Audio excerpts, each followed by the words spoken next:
Bonjour à tous, bienvenue à cet événement HR Team. Donc aujourd'hui, notre invité est Philippe Croison pour parler du dépassement de soi. Pour ceux qui ne connaîtraient pas encore HR Team, donc un petit topo sur la société. On est une ESN, donc une entreprise de services numériques.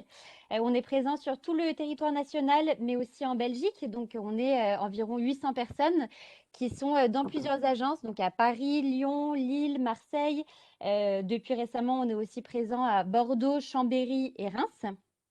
On travaille avec environ 300 entreprises clientes, donc des entreprises issues de tous les secteurs d'activité, mais aussi de tous les stades de maturité. Donc, on travaille aussi bien avec des startups, des PME et des grands groupes.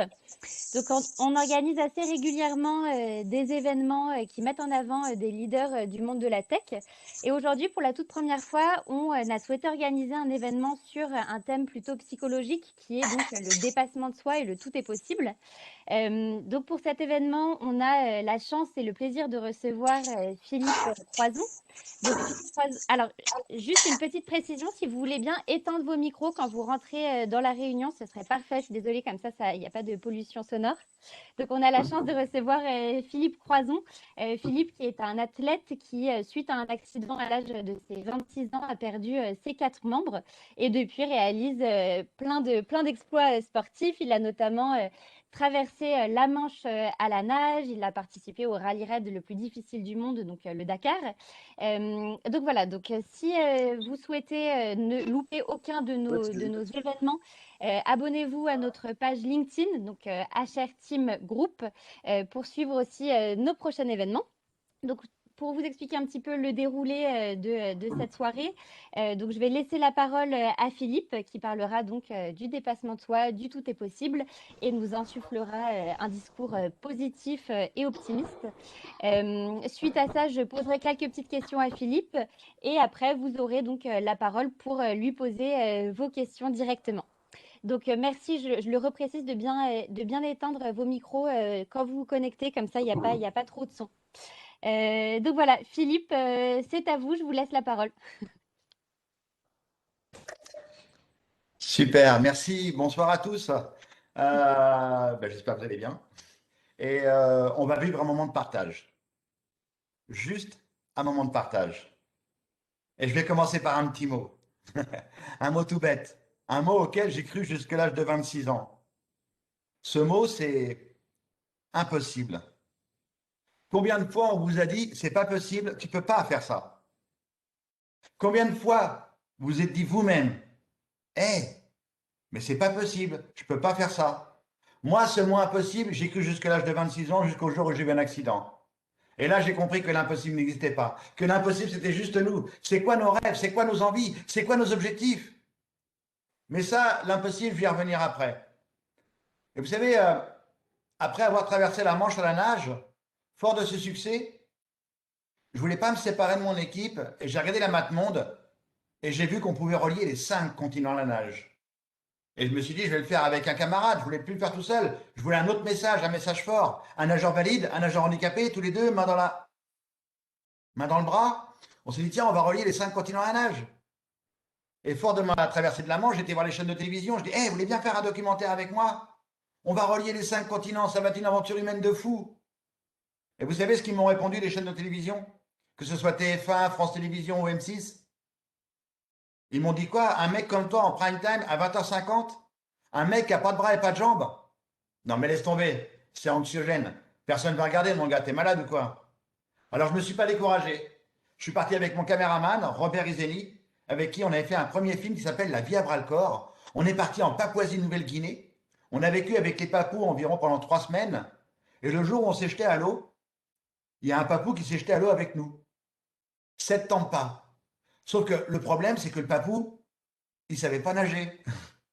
Et donc, on voit le papou qui plonge. Il avait mis ses palmes et son vieux masque brûlé par le soleil. Il savait faire de la plongée avec son harpon en bois pour pêcher du poisson pour sa famille. Mais faire une nage longue distance pendant des heures et des heures, le papou, il ne savait pas faire.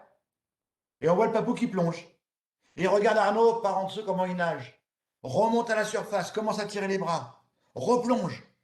Remonte à la surface, commence à tirer les jambes. Et au bout d'une demi-heure, il se met au même rythme qu'Arnaud. Et là, on dit, bon, bah, le gars, il va pas tenir longtemps, il n'a pas l'entraînement, ni rien du tout. 1 heure plus tard, le papou était toujours là. 2 heures plus tard, le papou résistait. 3 heures plus tard, le papou commençait à être cuit. On lui a donné nos produits énergétiques, des sucres rapides et des sucres lents, pour qu'il continue l'aventure avec nous.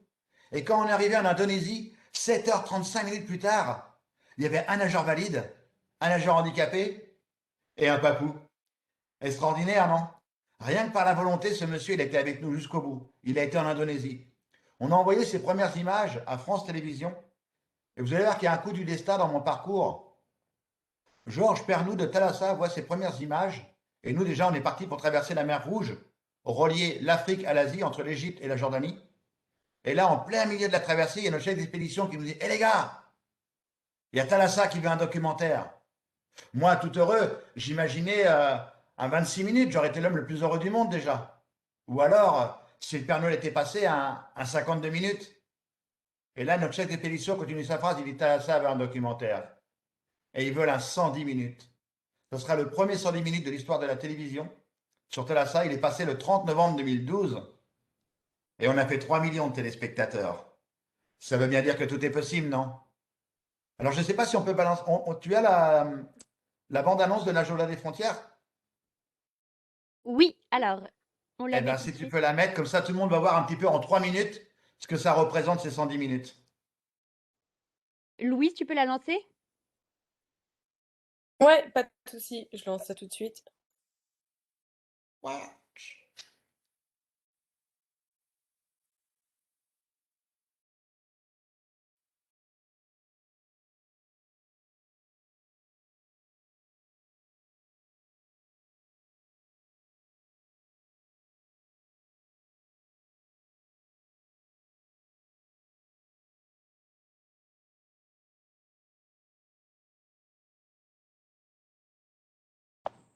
Alors, on n'a pas le son, Louise.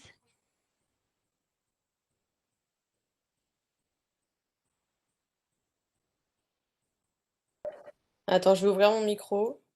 Je sais pas si ça va partager le son.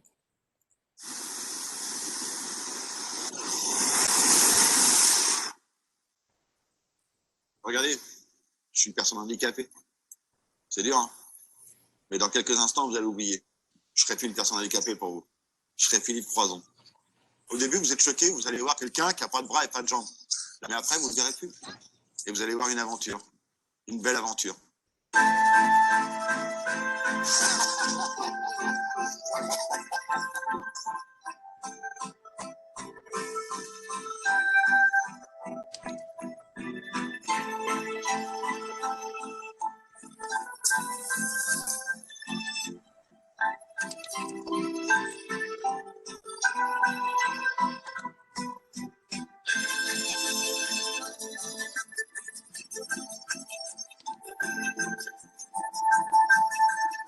C'est énorme, hein, de nager au milieu d'une mer comme ça.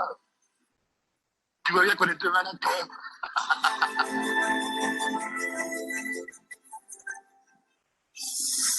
Oh la vache. Oh, j'ai du mal à avancer avec le fauteuil. Je suis vraiment marre. Il y a 3 pays qui sont en train de surveiller ce petit bateau qui est en train de se promener en mer. Ouais, quand on voit une mitrailleuse braquée comme ça sur nous, à 50 mètres, l'expédition de la Géo des frontières prend tout son sens ici.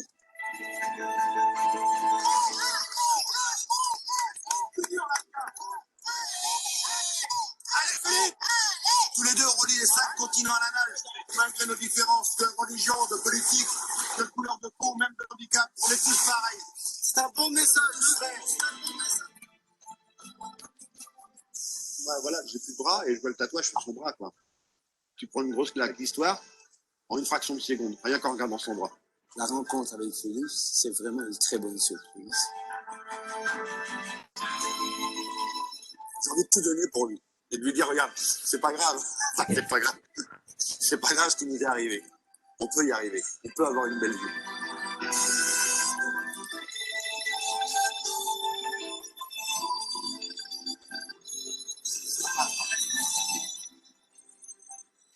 Non mais je suis qui? J'étais un ouvrier métallo qui était dans son canapé et qui a dit je vais nager. Et là, il y a tout le monde s'est mis en action. Plein de gens que je connais pas. Ils ont dit waouh, allez, faut l'aider.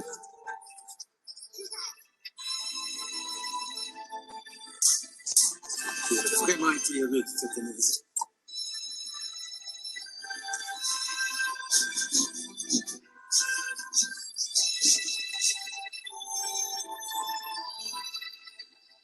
Merci, la roi.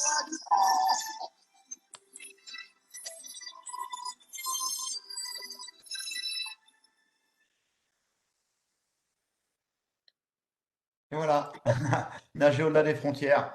Une aventure extraordinaire. D'abord, au départ, on était parti pour créer un exploit sportif, à 90% d'exploit sportif et 10% d'aventure humaine.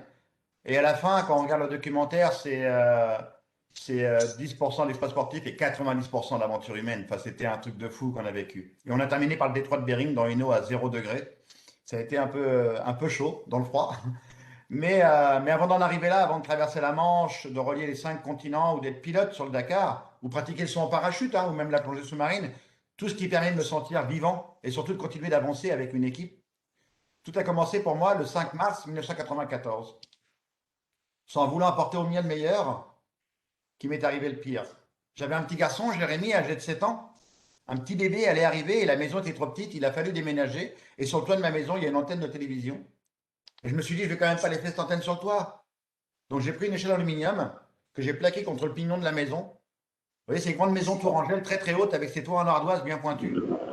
Je me suis cordé à la cheminée pour pas tomber. Ah, quelqu'un a laissé son micro allumé. Et je me suis cordé à la cheminée pour pas tomber.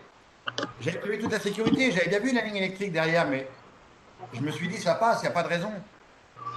J'ai boulonné mon antenne, je l'ai tenu très très fort avec les mains, et pour avoir plus de force, j'ai posé mes 2 tibias sur le barreau de l'échelle en aluminium, ce qui va créer un contact avec la terre.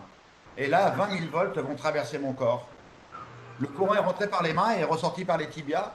Et là où le courant est rentré, là où il est sorti, ça a brûlé. Enfin, c'était plus que brûlé, c'était carbonisé, puisqu'à la régie d'électricité, ils ont fait une grosse bêtise. Ils ont cru que c'était une branche qui était sur la ligne.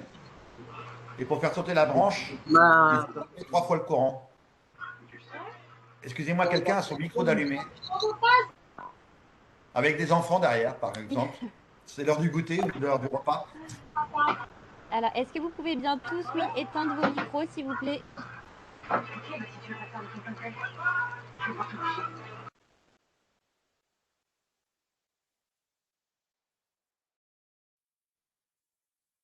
Alors, Philippe, il faut juste que vous rétablissiez votre micro, s'il vous plaît. J'ai coupé le son de tout le monde, du coup, pour...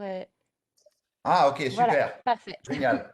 Bon, bah, après ces petites interludes, comme je disais, ouais, ils avaient rallumé 3 fois le courant. Au premier impact, c'est un arrêt cardiaque. Je vois ma vie défiler à une vitesse folle. Deuxième impact, je reviens à moi et à partir de ce moment-là, je ne perdrai plus jamais connaissance. Et au troisième impact, je vais rester sous tension. Il n'y aura plus d'incidence sur la ligne. Et c'est un voisin qui a entendu les déflagrations et qui a vu les coupures de courant. Ce monsieur, il a eu un réflexe extraordinaire. Il a mis des bottes en caoutchouc et des gants en caoutchouc. Il a pris un extincteur dans le restaurant d'à côté. Il est monté à l'échelle et il m'a éteint à 2 reprises. Et pour lui dire merci, je lui ai fait un clin d'œil. Et depuis ce clin d'œil, on est devenus super potes, hein, vous comprendrez pourquoi. Hein. Là, la nuit est tombée, les pompiers arrivent, il fait noir. Ils me descendent de l'échelle tant bien que mal. Ils me mettent dans l'ambulance du SAMU, ils m'emmènent direction le terrain de foot. Et là, personne ne me parle réellement et j'entends tout. Et j'ai mal, je leur dis, mais foutez-moi la paix, endormez-moi, je veux juste dormir, je ne veux plus vous entendre, laissez-moi tranquille, endormez-moi. Et là, dans les haut-parleurs de l'ambulance, j'entends le pilote d'hélicoptère qui arrive et qui demande au médecin urgentiste, il lui dit, écoutez, j'arrive sur le village de Saint-Rémy-sur-Creuse, allumez la lumière du terrain de foot, je vais me poser sur le terrain. Et là, le médecin urgentiste lui répond et dit, écoute, on va avoir du mal à allumer, il a tout fait sauter le gars, c'est un peu compliqué. Bon, il lui a pas dit tout à fait comme ça. Hein, mais le pilote lui répond du tac au tac, il dit, écoutez, moi, j'ai pas le droit de me poser dans la nuit, je fais demi-tour, je rentre à la base. Et le médecin urgentiste lui répond, il dit, écoute, si tu t'en vas, il est mort. Et lui aussi, dans un réflexe aussi incroyable que la première personne qui était montée à l'échelle pour m'éteindre, il demande aux ambulances de faire un cercle sur le terrain de foot, de faire le maximum de lumière malgré l'interdiction. Il pose son appareil, on met à l'intérieur de l'hélicoptère, le médecin urgentiste monte avec moi, on met un casque sur les oreilles pour que j'entende le pilote. L'appareil décolle, ça fait déjà environ un peu plus d'1 heure que l'accident a commencé. Et là, dans mes oreilles, j'entends une voix toute douce, toute calme. J'entends bonsoir Philippe. Je m'appelle Jean-Philippe Guérin, je suis le pilote d'hélicoptère, mon garçon. Je suis venu te chercher. Tu restes avec moi, mon gars. Hein. Et là, le gars commence à me raconter sa vie. Il m'explique que depuis tout petit, il avait un rêve, il voulait être pilote d'hélicoptère. Et donc, il est rentré dans la gendarmerie pour devenir pilote. Le gars me raconte sa life. Et j'écoute cette voix qui me parle dans la nuit, je m'accroche à elle et je me sens bien. Je me sens tellement bien que je ne ressens plus la douleur et je me sens tellement bien que mon cœur s'arrête. Le médecin urgentiste me redonne du courant. Je pense que j'étais en manque déjà, il m'a fallu une dose. Il me ramène à la vie. Et pendant le voyage, je vais faire 2 arrêts cardiaques. Et à la deuxième fois, il va me ramener à la vie. Le pilote qui était super calme, super doux, penche l'hélicoptère. Et il me dit, tu vois la lueur là-bas, c'est Tours, Philippe. Reste avec moi, mon gars, j'ai pris tous les risques pour toi. Tu peux pas m'abandonner maintenant, mon gars. Il pose son appareil au CHU de Tours. Il descend de l'hélicoptère, il me fait un petit signe de la main pour me dire au revoir. Et à lui aussi, comme un réflexe, pour lui dire merci, je lui ai fait un clin d'œil. Et depuis ce clin d'œil, on est devenus aussi super potes. C'est marrant maintenant que j'y pense. À chaque fois que je fais un clin d'œil à quelqu'un, on devient super potes. On se rejoint sur LinkedIn. Hein. Et là, je vais rentrer dans le service des brûlés à Tours. L'anesthésiste va arriver avec la petite seringue magique.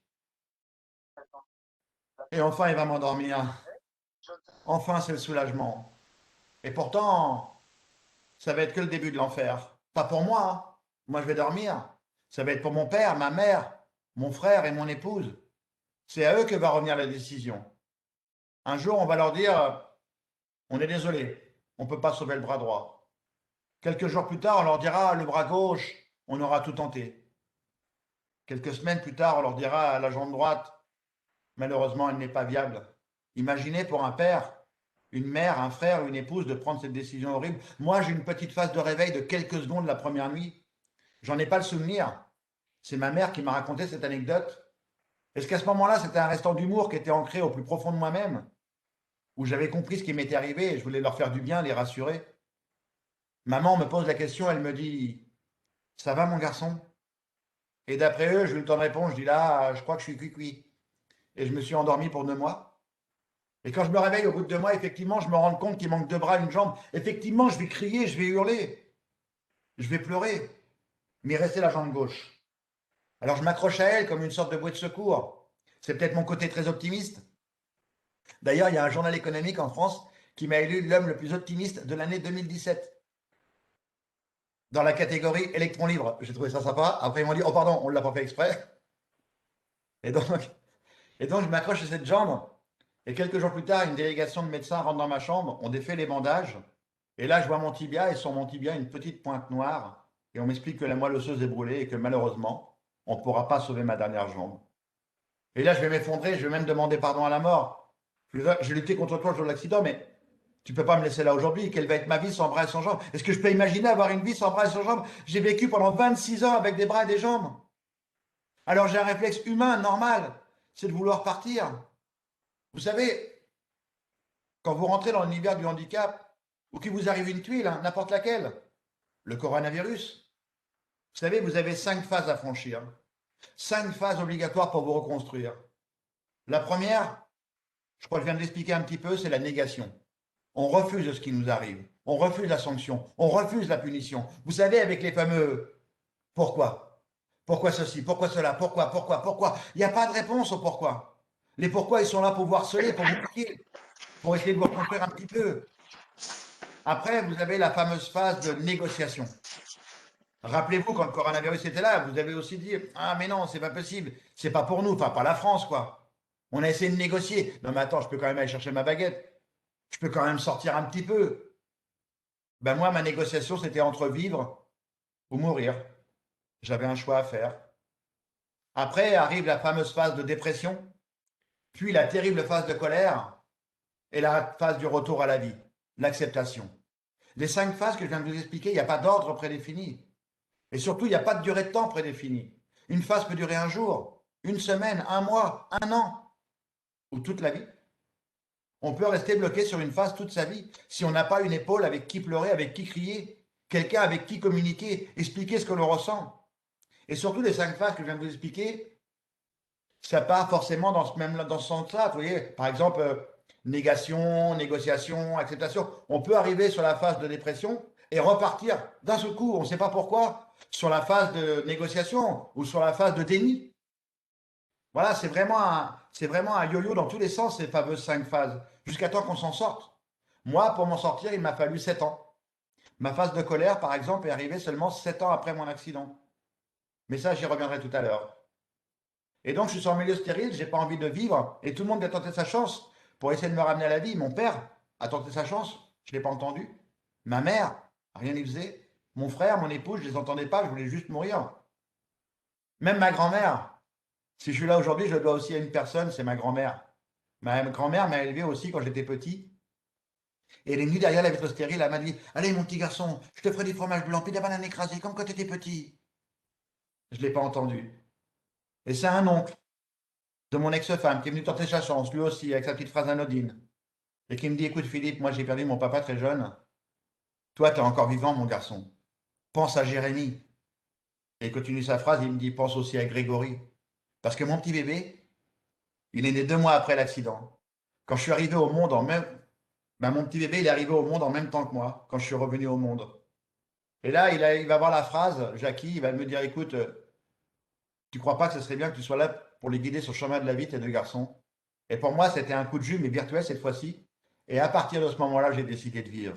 J'ai décidé de me battre. D'où le titre de mon premier livre, J'ai décidé de vivre. Et à partir de ce moment-là, je change totalement de comportement. Je le redeviens un petit peu le plaisantin, je mets un masque du clown, il faut en être conscient. Et surtout, je vais faire du bien à mes proches. Mais pour continuer mon parcours, il faut que je vous explique une erreur de mon père. Peut-être que certains d'entre vous vont se reconnaître. Pour comprendre, mon père, c'était le chef d'entreprise de la famille. C'était le manager des amis. Mon père, il prenait les informations auprès du personnel soignant et il le redistribuait de l'autre côté. C'était le tampon. Et mon père, pour me protéger, il avait dit à ma famille et mes amis: ceux qui ont le droit d'aller voir Philippe, pas de problème. Mais je veux que personne ne pleure devant lui. Je veux qu'on lui montre qu'on va être famille forte, qu'on va être des amis soudés. S'il y en a un qui pleure devant lui, je vous préviens, ça sera entre lui et moi après. Alors imaginez, derrière ma vitre stérile, je les voyais tous passer les uns après les autres. Les plus courageux tenaient jusqu'à 1 minute et après ils avaient tous soif ou envie d'un café ou envie d'aller fumer une cigarette. Ils allaient tous pleurer un peu plus loin. Et moi j'étais là sur mon lit à eau, derrière ma vitre stérile, je dis: mais personne ne pleure. Mais tout le monde s'en fout, quoi. Mais alors ça veut dire que, mais alors ça veut dire que moi aussi, il faut que je sois fort. Mais alors ça veut dire que moi aussi, il ne faut pas que je leur montre ma douleur. Ça veut dire que moi aussi, il faut que je les protège. Le pire des poisons qui puissent exister sur la Terre, ne pas parler, ne pas communiquer, ne pas dire ce que l'on ressent. Vous savez, cette fameuse éducation qu'on a eue: sois fort, ne pleure pas devant les autres, sois un homme courageux. Mais qui a inventé cette cause? C'est terrible. Et on a tous joué ce rôle familial et ami pendant 7 ans. Tout le monde, pendant 7 ans, s'est autoprotégé les uns les autres. Jamais personne ne parlait de l'accident. Il fallait surtout pas en parler. Il fallait se protéger, ne pas craquer.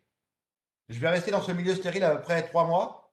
Et après, je vais aller dans mon premier centre de rééducation à Paris, à Valenton, dans le 94. Et quand j'arrive là-bas, le médecin-chef, il me dit: écoute, Philippe, dans l'état où tu es, on pense que ton petit bébé marchera avant toi. Et ça, vous l'avez compris, à partir de ce moment-là, c'était pas trop de bêtises qu'il fallait me dire. Parce qu'à partir de ce moment-là, dans ma vie, je vais fonctionner par objectif à atteindre. Un objectif plus ou moins loin, un objectif plus ou moins dur, mais un objectif pour continuer à vivre. Et j'ai regardé ce médecin-chef, vous savez quoi? Dans 5 mois, c'est les 50 ans de mariage de mes grands-parents. Dans 5 mois, il faut que je sois debout pour ma grand-mère. Il me dit: ça va être compliqué, mon garçon. Je faisais 2 heures d'éducation le matin, 2 heures l'après-midi au début. La première semaine, j'ai pas d'énergie folle, il me reconvoque et dit: qu'est-ce qui se passe? Je dis: il se passe que mon petit bébé, il a 300 km. Celle que j'aime, elle a 300 km. Même mon grand garçon, il a 300 km. Et là, il a une phrase folle, il me dit: ton épouse, elle a 3 mois d'arrêt de maternité. Je dis: oui. Il dit: alors fais-les venir, on va préparer une chambre pour toute ta petite famille. Imaginez, dans un centre de rééducation, le petit bébé, il faisait tous les services. Et là, après, je faisais 2 heures le matin, 2 heures l'après-midi. Après, je fonçais dans ma chambre, je demandais à Muriel de me tenir les jambes. Je faisais abdos dorsaux dans ma chambre. Et pendant ce temps-là, les prothésistes m'avaient fabriqué des grosses prothèses monoblocs. C'est des prothèses qui remontent jusqu'aux fesses. Elles ne sont pas faites pour marcher. Elles sont en plâtre avec un tube en fer et un pied en bois. Elles sont faites pour les mettre sur les jambes. On vous allonge sur une table, on met les prothèses pour que les jambes commencent à s'habituer à la prothèse. On vous sangle, on vous attache et on vous remonte de quelques degrés chaque jour, tout doucement, pour retrouver une verticalité. Et un jour, moi, j'avais mon objectif à atteindre et j'avais vu qu'il n'y avait pas de kiné, pas de médecin. J'étais tout seul dans la pièce et surtout, j'avais repéré que le bouton était juste à côté de mon bras. Je dis: bah attends, je peux accélérer le mouvement, moi. J'ai appuyé sur le bouton, la table, elle a fait waouh, moi, elle fait waouh, poum. Je suis tombé dans les pommes, je me suis fait engueuler par les kinés, les médecins. Ouais, t'es un grand malade, calme-toi. Ouais, t'as raison, moi j'ai un objectif à atteindre. Et 4 mois après mon arrivée à Valenton, j'avais fini ma verticalisation. Là, j'ai demandé à 2 kinés de me mettre debout. Muriel me filmait avec une petite caméra, mon petit bébé était dans son landau. Les 2 kinés m'ont mis debout, ils me tenaient très très fort pour pas que je tombe. J'essayais de trouver mon équilibre. Et là, pour l'anecdote, ils m'avaient mis entre les barres parallèles. Après, ils ont dit, oh, pardon, ils ont enlevé les barres parallèles, ça devait être un réflexe chez eux pour eux, j'en sais pas. Et là, ils me tenaient très très fort comme ça pour pas que je tombe. Je me suis penché comme ça sur la gauche, tout doucement, tout doucement, tout doucement. La jambe droite a commencé à bouger. Et là, je suis parti vers l'avant, je fais, oh, j'ai fait un pas cette journée-là. J'ai regardé mon petit bébé, j'ai fait yes. Après, on m'a vite démonté les protèges pour que j'avais vite chialé un bon coup dans ma chambre. Et un mois après, c'est les 50 ans de mariage de mes grands-parents. Je suis retourné à Saint-Rémy-sur-Côte, dans le village où j'ai eu mon accident. La salle des fêtes était pleine à craquer. Il y avait toute la famille, tous les amis qui étaient là. Personne ne savait que j'arrivais. J'ai fait les 300 km en ambulance avec un équilé. On m'a mis ces grosses protèges, ça n'avait toujours pas marché. Il n'y avait que mon père et mon frère qui le savaient. On m'a planté devant la porte. Mon père me tenait d'un côté, mon frère de l'autre. Les 2 portes sont ouvertes comme ça et je suis rentré en marchant comme ça. Je fais ouah, ouah, ouah. Et là, je me suis arrêté. J'ai vu tout le monde en train de pleurer. J'ai dit, oh zut, j'aurais dû être sponsorisé par Kleenex, moi. Et j'ai continué vers ma grand-mère, que j'ai attrapée avec mes petits bras musclés. Je lui ai fait un gros câlin et j'avais réussi mon premier pari dans ma vie. Marcher pour les 50 ans de mariage de mes grands-parents.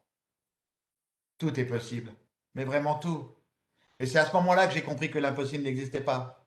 Que l'impossible, c'était juste nous. C'est quoi nos rêves? C'est quoi nos envies? C'est quoi nos objectifs? Je vais rester dans ce centre de rééducation à peu près 18 mois. Et après, je vais aller dans un autre centre de rééducation à Carpape, en Bretagne, où là, j'ai rencontré mon mentor. L'homme qui a changé ma vie.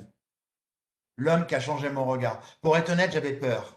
J'avais peur et j'avais honte de mon nouveau schéma corporel. Et je m'en souviendrai toute ma vie. Je rentre dans le bureau de ce médecin-chef et le gars, il me dit, tu sais pisser tout seul?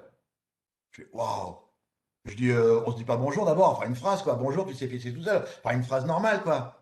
Il dit, je t'ai posé une question simple, tu sais pisser tout seul ou pas? Je dis, non, j'ai besoin d'un coup de main. Il dit, manger, tu manges seul. Je dis, non, j'ai besoin d'un coup de main. Il dit, t'as fait quoi à Paris? Bah, des protèges, je marche quoi. Il dit, ok, t'es là pour 3 semaines pour ton permis de conduire. Dans 3 semaines, tu auras ton permis de conduire. Dans 3 semaines, tu sauras manger seul. Dans 3 semaines, tu sauras pisser seul. Dans 3 semaines, tu sauras faire ça, ça, ça, ça. J'ai plus appris en 3 semaines en autonomie qu'en 18 mois à Paris.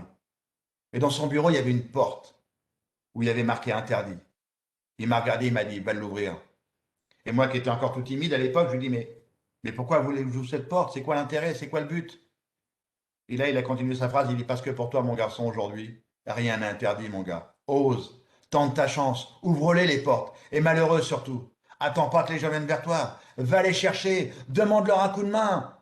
Comprends que de demander un coup de main, vis-le pas comme un moment de déshonneur, vis-le comme un moment de partage, mon gars. Fonce! Et depuis ce temps-là, je l'ai écouté. Enfin, pas tout de suite, tout de suite. Parce que le plus dur dans ce que je viens de vous expliquer, c'est pas l'accident. Encore que peut-être quand j'ai reçu ma facture EDF, mais bon, ça c'est un autre détail. Le plus dur, c'est pas... Pardon. Le plus dur, c'est pas mon accident. Le plus dur, c'est pas le centre de rééducation. Même si le centre de rééducation, c'est des litres et des litres de larmes et des litres de sueur. Pour moi, le centre de rééducation, c'est de la franche camaraderie, c'est le retour à la vie. Le plus dur, le plus violent, c'est ce que vous avez vécu pendant le coronavirus. C'est le retour à la vie. C'est le retour à la maison, pardon. Au début, les premiers jours, la première semaine, même les premiers mois, la famille, les amis sont là. Mais après, tout le monde reprend sa vie. C'est pas eux qui ont eu un accident. Et quand je suis rentré chez moi, j'ai fait 2 erreurs. La première, j'ai dit bonjour à une amie, la télévision. Donc je me levais de bonne heure le matin, vers 14-15 heures, et je me couchais vers 3-4 heures du matin. Et pendant 7 ans, je n'avais pas encore compris le message du docteur Bunel. Pendant 7 ans, j'ai fait lit, canapé, canapé, lit. J'ai regardé la télévision. Et ma deuxième erreur, j'ai cru que mon infirmière et mon aide-soignante étaient mon épouse. Chérie, j'ai soif. Bah tiens, voilà un verre d'eau. Tu viens, on va manger. Les enfants sont à table. Non, t'as pas compris, je regarde la télé, je veux un plateau télé. Excusez-moi pour ce que je vais dire, je l'explique plus dans mon troisième livre qui s'appelle Plus fort la vie. Je suis rentré dans ma phase gros con, dans ma phase où tout m'est dû. C'est moi qui ai eu un accident, vous allez m'écouter, ouais. Et au bout de 7 ans, mon épouse est partie. Elle a tenu le choc 7 ans quand même, ce qui est fort. Et au bout de 7 ans, je suis rentré dans une phase de colère terrible. Et là, j'ai demandé un coup de main au psy pour me reconstruire. C'est moi qui ai été véreux parce que j'ai fait 2 grosses bêtises dans cette période-là. Et donc, pendant un an de travail avec les psys, au bout d'1 an, je me sens mieux. J'ai reconstruit un petit peu mon être intérieur et je réunis ma famille, je les réunis, excusez-moi, j'ai peut-être été méchant pendant toutes ces années, mais c'était peut-être nécessaire pour que je me reconstruise, mais je vous demande pardon, maintenant je vais mieux et je vais redémarrer ma vie. Et j'ai vécu comme ça pendant 3 ans avec mes deux garçons. La maman était pas loin, hein. C'était open bar pour les enfants, ils faisaient ce qu'ils voulaient, soit chez papa, soit chez maman. Et un jour, je me suis dit, mais je suis pas fait pour vivre tout seul, moi. J'ai envie d'aimer et de me sentir aimé à nouveau, mais j'avais tellement peur. Et je me suis rappelé du docteur Bunel. Ose, tente ta chance, mon gars. Ouvre-les les portes. Alors, on vit une époque formidable. Il y a Internet. Alors, je me suis inscrit sur un site de rencontre, hein, je me suis mis sur Mythique, hein, pour ne pas le nommer. Bon, j'ai mis une photo, mais avec ma tête, hein, vous voyez ce que je veux dire? Le premier Epic is cool. Et là, on discutait avec les dames et tout. Oh, t'es un mec sympa, qu'est-ce qu'on rigole bien. Oh, j'adore ta philosophie de vie. Et c'est la dame qui me disait au bout de 3 ou 4 semaines, hé, si on se rencontrait, oh là, il y a un petit truc que je t'ai pas dit. Bah, tu vois, 4, du moins 4 détails, pas grand-chose. Voilà, je suis une personne handicapée, ça t'embête pas, hein? Bah, réponds-moi, quoi. C'était fini. Le mec était sympa, jovial, qui adorait les gosses, il était jeté à la poubelle.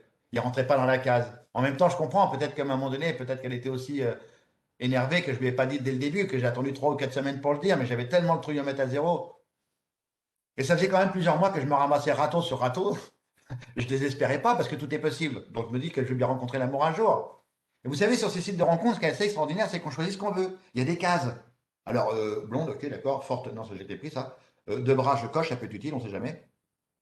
Et on choisit ce qu'on veut, c'est un peu comme en magasin.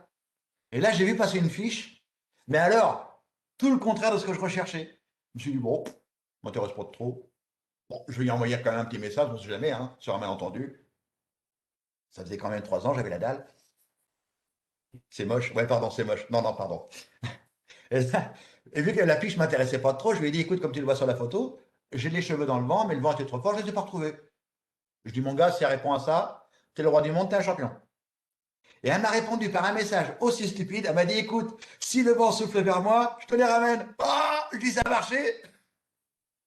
Et là, je lui ai envoyé un message, un mail de 1 kilomètre de long. Ben, je crois que je lui ai envoyé mon premier livre, j'ai décidé de lire. Je lui raconte l'accident et tout. Je dis, voilà, j'ai pas de bras, pas de jambes, mais voilà, j'ai envie de rencontrer et tout. Et là, en panique, elle m'a dit, non, mais je cherche juste des amis. Ouais, c'est un site de rencontre, t'as raison, ok. Et après, on s'est mis à se téléphoner, on a passé des nuits et des nuits au téléphone. Et un jour, elle est venue à la maison. Et la troisième fois, elle m'a dit, écoute, je crois bien que je t'aime. Je dis, bah écoute, ça tombe bien parce que je crois bien que moi aussi. Et vous voyez, ça fait 15 ans qu'on est ensemble avec Susanna. Susanna, elle a 3 filles. Moi, j'ai 2 garçons. On est papy et mamie 2 fois déjà. On a aussi un chien-borgne, 3 chats, un cochon d'Inde et un poisson rouge. Tout est possible. Tout est possible. Tout est possible. Pourquoi? Parce que j'ai osé. J'ai tenté ma chance. J'ai été vers l'autre. Et là, j'ai compris que ça fonctionnait. Et ça faisait 3 ans qu'on était ensemble avec toutes ces petites familles recomposées. Et un jour de Noël, les 5 enfants se mettent autour de moi, ils me tendent une enveloppe et ils me disent Joyeux Noël, papa. Et à l'intérieur de cette enveloppe, un de mes vieux rêves, un saut en parachute. Je dis oui, les enfants, c'est quand j'avais des bras et des jambes que je rêvais de faire ça. Et mon plus grand, Jérémy, dit non, mais papa, c'est bon, on a tout organisé. Tu vas faire un saut en parachute à Royan, papa, à 4200 mètres d'altitude, papa. Là, j'ai commencé à soupçonner qu'ils voulaient se débarrasser de moi.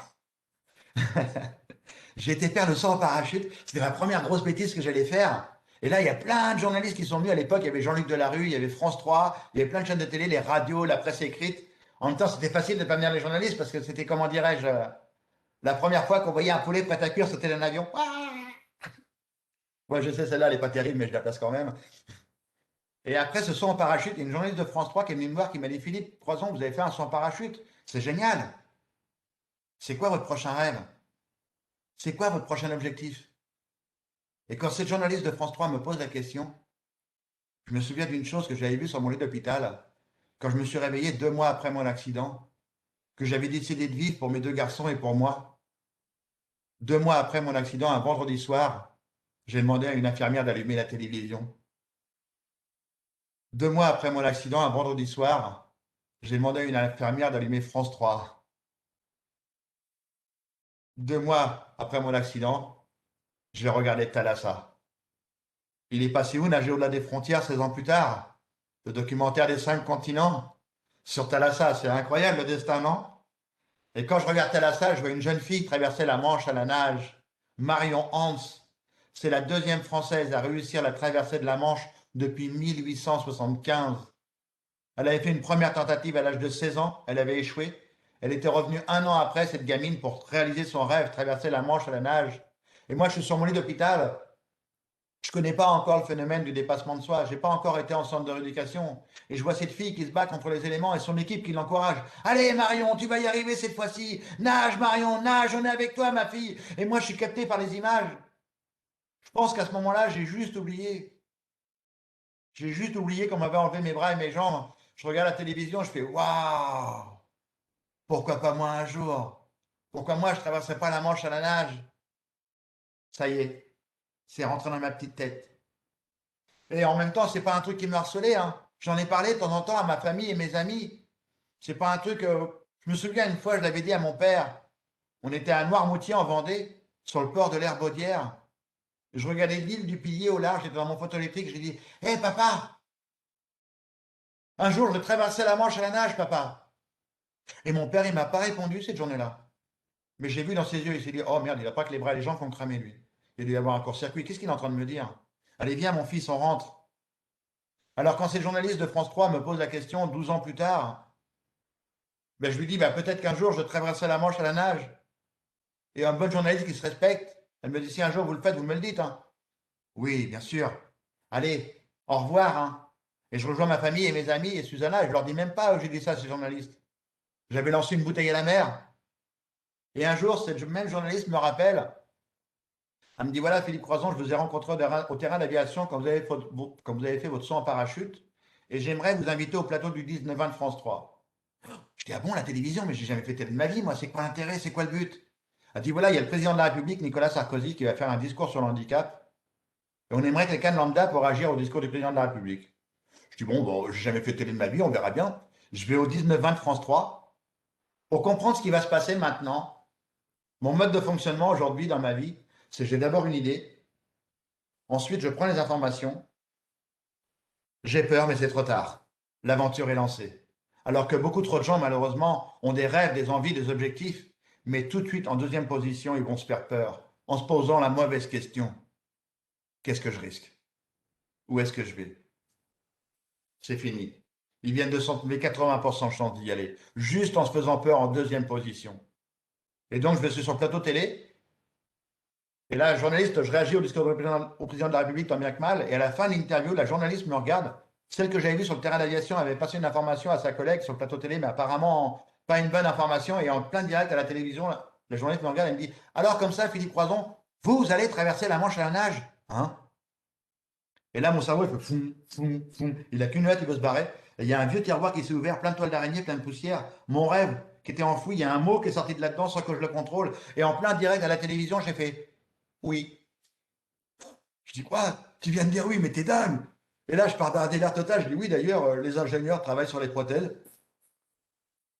Et là, je continue mon délire. Je dis: oui, d'ailleurs, il y a aussi mon département, le département de la Vienne, est à 100% derrière moi pour me soutenir. Ils n'étaient pas au courant non plus. Et là, je sors du plateau télé. Susanna est derrière la caméra. Je vous rappelle que ça fait 12 ans qu'on est ensemble. Elle me regarde, elle me dit: mais c'est quoi là? Pardon, pas 12 ans. Pardon, ça fait 3 ans qu'on est ensemble. Et elle me dit: mais c'est quoi la traversée de la Manche à la nage? Et là, je la regarde, je sais pas. Elle m'a dit: comment ça, tu sais pas? Je dis: non, j'ai vu ça il y a 12 ans sur mon lit d'hôpital. Et on rentre à la maison, j'ouvre mon ordinateur, et pour la première, c'est pour vous dire que ça ne me harcelait pas, hein. Pour la première fois de ma vie, je tape traversée de la Manche à la nage. Et là, je vois 34 km à vol d'oiseau. Je dis: oh la vache, je sais pas nager, moi. Taux de réussite chez les valides, 10%. Température de l'eau de 14 degrés. Je dis: oh la galère. Dans quoi je suis parti, moi? La première personne à convaincre, c'est Susanna. Je la regarde droit dans les yeux, je dis: écoute chérie, j'y vais seulement si tu me dis oui. Et par amour, et par ignorance comme moi, elle a dit oui. Ça, je dis: t'es sûr? Elle a dit oui quand même. Et donc, mon deuxième réflexe, c'est d'appeler le département de la Vienne. Allô, oui, bonjour. Et là, je tombe sur la secrétaire du président. Je dis: oui, bonjour, voilà, je m'appelle Philippe Croison, j'ai un rêve, je traverse. Et là, elle m'arrête et dit: oui, oui, on vous a vu hier soir à la télé. Et là, elle me dit: écoutez, il y a le président qui est passé ce matin et qui m'a dit: écoutez, si Croison appelle, vous me le passez. Oh, je dis: le président directement, mais je lui dis quoi? Je fais quoi, moi?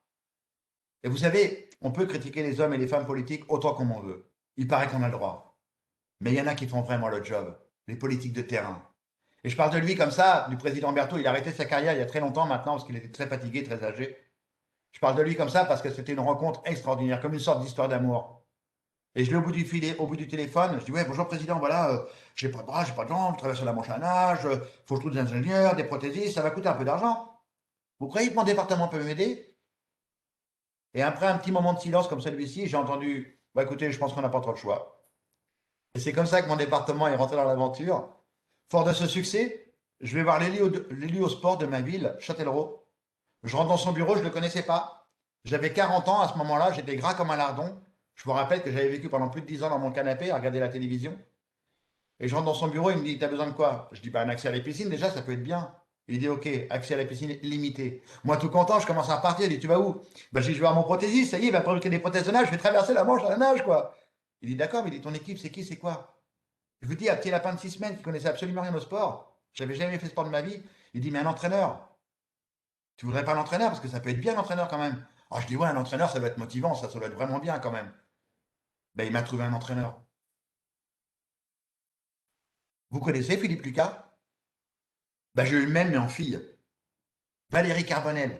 Elle a eu un objectif en 2 ans, m'engueuler tous les jours. Un vrai coach sportif, quoi.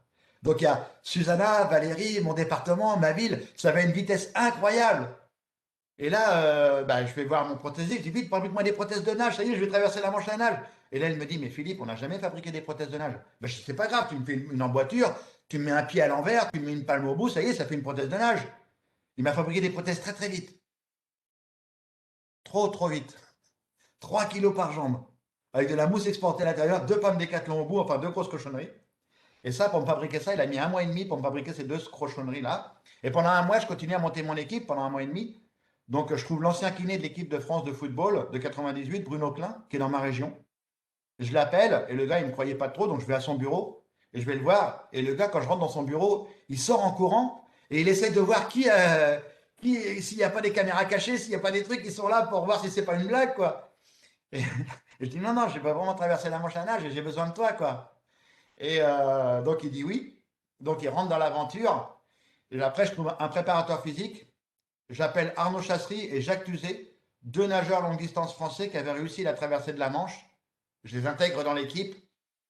Et le dernier que je vais voir, c'est mon cardiologue parce que j'ai peur de lui. Et je rentre dans son bureau, il me dit, écoute Philippe, j'ai vu à la télévision, j'ai lu la presse. C'est non. Tu ne pourras pas traverser la Manche à la nage, mon garçon. Regarde ton cœur. Il est bourré de graisse. Il est énorme comme ça. C'est une patate énorme, ton cœur. Et surtout, ton cœur, il a été brûlé parce que pendant l'accident, mon cœur a été brûlé sur le côté gauche, le ventricule gauche. Et mon cœur avait un petit peu explosé avec les 20 000 volts. Donc, j'avais 2 grosses cicatrices sur le cœur. Et là, il m'a dit, Philippe, ton cœur, il ne tiendra jamais. Je ne t'autorise pas à le faire. Et moi, je l'ai regardé, je dis, tu sais quoi? Je te souhaite une bonne journée. Et je commence à repartir. Il me connaissait un petit peu déjà. Il me dit, arrête, arrête, arrête. Il dit, ok, ton kiné, c'est Bruno Klein? Je dis oui. Il dit, on va commencer à préparer ton cœur avec Bruno. Et pendant 1 mois et demi, pendant que le kiné préparait les prothèses, pendant que le prothésiste préparait les prothèses, avec le kiné, on a commencé à dégraisser le cœur tout doucement, à le remettre en pression, le remuscler, commencer à le dégraisser. Au bout d'1 mois et demi, le cœur n'est pas prêt, bien sûr, mais les prothèses sont prêtes. Je réunis toute mon équipe à Châtellerault. Le bassin, il fait 25 mètres de long, 4 mètres de profondeur. Susanna me met ses grosses prothèses monstrueuses, à 3 kilos par jambe. Elle me dépose délicatement dans l'eau. Il y en a qui ont déjà compris, hein. Je coule. Ah oui, un détail important, je n'avais pas dit à mon équipe que je ne savais pas nager, je voulais leur faire la surprise. Bon, bah là, c'était réussi. J'ai atteint les 4 mètres de profondeur à une vitesse incroyable, et vu que je ne peux pas décompresser avec mon nez, j'avais un petit peu les oreilles explosées. Et donc, à un moment donné, bah, j'ai plus soif. Donc, mon entraîneur saute à l'eau pour me sauver la vie. Et elle me remonte à la surface en me ramenant vers la hauteur. Et tout en remontant à la surface, je me suis dit, je vais me mettre sur le dos et je vais battre des pattes comme ça, sur le dos, ni vu ni connu. Et là, je me mets sur le dos et mon entraîneur, un petit peu énervé, elle me dit, tu fais quoi là? Je dis, bah, je nage. Elle dit, non, mets-toi sur le ventre et nage. Je dis, ouais, mais je sais pas faire. Mets-toi sur le ventre et nage. Je me suis mis sur le ventre et j'ai nagé comme ça. J'ai encore avalé une tasse d'eau, encore une tasse. Et là, j'ai mis la tête hors de l'eau comme le papou. J'étais là, mais j'avance pas. Ah oui, bouge les jambes, bouge les jambes. Un pantin désarticulé, j'ai mis une éternité pour faire 25 mètres. Je me suis accroché au bord du bassin, j'étais là. J'arrivais plus à respirer. Là, j'ai vu la tête de mon entraîneur qui m'a dit, mais tu veux traverser la Manche à la nage, toi? Je dis, ouais, j'ai besoin de vous. C'est vous les professionnels. C'est à vous de m'emmener à la victoire. C'est à vous de m'emmener au bout. Et là, Valérie, elle a une phrase forte. Elle m'a dit, écoute, Philippe, tu l'as dit à la télé, c'est formidable. Tu as monté une équipe, c'est extraordinaire. Mais je me dois te laisser encore une chance, mon garçon. Rentre chez toi. Personne ne t'en voudra. Tout le monde comprendra, Philippe. Rentre chez toi, mon garçon. Je dis non, je rentre pas chez moi, Valérie. Si je rentre chez moi, je vais pas réaliser mon rêve. Si je rentre chez moi, ça veut dire que je vais retourner dans le canapé. Fais-moi traverser la Manche à la nage, s'il te plaît.